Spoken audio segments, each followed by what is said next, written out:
si Ready Player One fait grand bruit depuis la sortie de son adaptation par Steven Spielberg, il convient de rappeler que le roman d'Ernest Cline avait déjà beaucoup fait parler de lui à sa sortie chez Random House en 2011. Et puisqu'elle est de retour en France chez Michel Lafon depuis la semaine dernière, penchons-nous un peu plus sur l'œuvre. Comme le film, le roman a parfois fait l'objet de vives polémiques, plus ou moins justifiées. Vous avez par exemple pu tomber sur des papiers qui faisaient état du caractère élitiste voire sectaire des personnages qui s'engagent dans un gigantesque concours de références. Ou encore, sur des extraits postés sur les réseaux sociaux qui moquaient justement le name-dropping caractéristique de Ready Player One. Mais encore une fois, il convient de regarder plus loin que le bout de son nez, aussi virtuel puisse-t-il être, c'est certain. Ready Player One est un roman à problème, mais bourré de réflexions et de messages poignants, délivrés avec sincérité par Ernest Cline. Style trop léger une fois n'est pas coutume, commençons par les défauts. Le style en fera jurer plus d'un. En adoptant le point de vue d'un adolescent bloqué entre une réalité dystopique et un monde virtuel utopiste, l'Oasis, Ernest Cline se permet des tournures de phrases et quelques passages au ras des pâquerettes.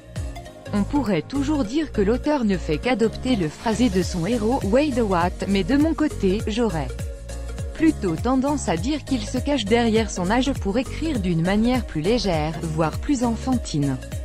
Cela dit, même ce défaut assez récurrent au regard du nombre de phrases du type « c'était vraiment trop génial » contenu dans le roman, cache tout de même une petite qualité. Dans l'ensemble, Ready Player One se lit aussi légèrement qu'il est écrit, et on peut donc le dévorer facilement.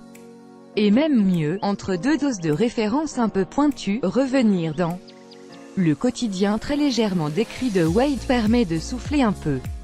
Car il faut bien le dire, même pour quelqu'un qui connaît bien les mondes infinis de la culture populaire, Ready Player One peut s'avérer costaud.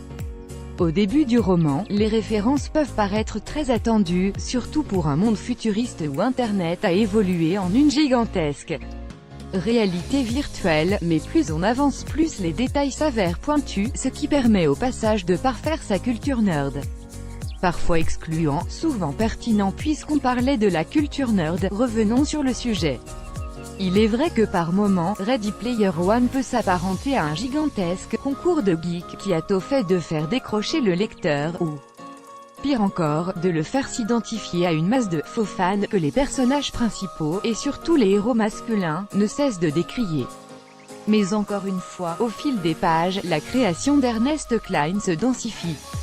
Tout comme ses personnages, plus attachants et plus complexes en même temps.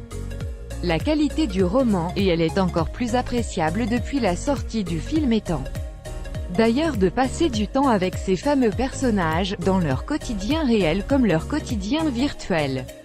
Et c'est ici que Ready Player One brille le plus. Comme le disait Spielberg lors de la promo du film, Ernest Cline a vu le futur et a su le capturer avec simplicité certes, mais aussi avec beaucoup de justesse. Serions-nous vraiment contre la vie dans un monde virtuel quand celui-ci annule certaines inégalités, nous permet de devenir n'importe qui et nous confère même un emploi ou des études? Troublante vérité. Plus le roman avance, et plus le jeu vidéo en guise de seconde vie décrit par Cline devient pertinent. Une vérité troublante se cache dans les pages de Ready Player One, qui au fil des chapitres, nous fait vraiment douter de nos convictions face au monde virtuel qu'est l'Oasis. Car il ne s'agit pas seulement de venir au boulot à bord de son X-Wing avant un afterwork sur une planète virtuelle ressemblant à la ville de Retour vers le futur, mais également de pouvoir voyager à moindre coût dans des reconstitutions de vos pays ou lieux préférés, ou encore de revoir tous vos proches en un instant. Une potentialité dans laquelle Ernest Cline finit par puiser ses meilleures idées, mais aussi ses plus poignantes réflexions.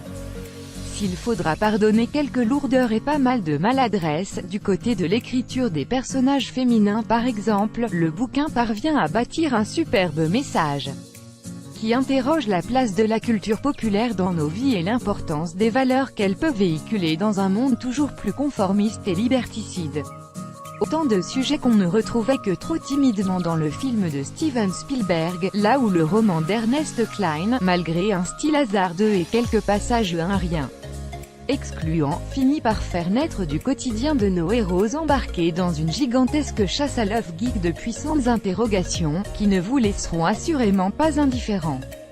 On vous recommande donc chaudement la lecture du roman disponible chez Michel Lafon, ne serait-ce que pour prolonger l'expérience du film, ou vous réconcilier avec ses messages, un peu trop cachés ou biaisés à notre goût.